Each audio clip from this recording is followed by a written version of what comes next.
I want to put forward in this video what I think is the hardest objection to respond to if you're a Christian. The most famous problem that you have if you want to say that the Christian God, that is, an all-loving, all-powerful God, exists, is the positively colossal amount of suffering infused into the human experience. The biggest argument against Christianity is actually the biggest argument against atheism. This is the number one argument against our faith. Who's ever heard of the problem of evil, right? People will say that since bad things happen, there must not be an all-loving God. Well, I wrote this here because I didn't want to miss it.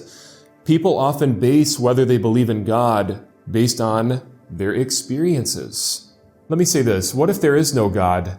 Will evil things ever be made right? All the bad things that have happened to you in your life, all of the horrible atrocities throughout all of history, will they ever be made correct again? If there's no God, it'll just always forever be hopeless, won't it? If there's no God. So who's the problem of evil for? Who's it a problem for? Is it for an atheist or for a Christian? The problem of evil is for atheists.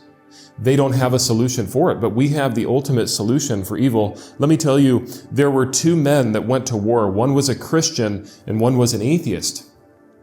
And the Christian went to war and he said, if you saw what I've seen in my life, you wouldn't believe in God. And he became an atheist. You wouldn't believe in God anymore. But then an atheist went into the army, went into warfare, and he became a Christian. And you know what he said? If you've seen what I'd seen, you'd know that there's a God and that one day all of this is going to be made right.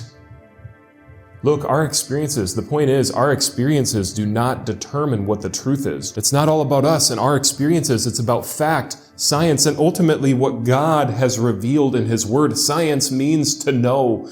We can know for sure that there is a God and that He loves us.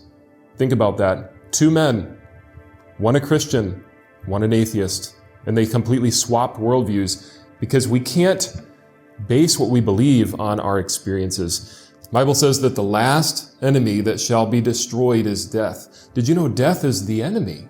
Death is not good. I believe it's God's will for every single person to live out their life to a healthy old age and to pass on into eternity. But let me tell you, the last enemy that shall be destroyed is death.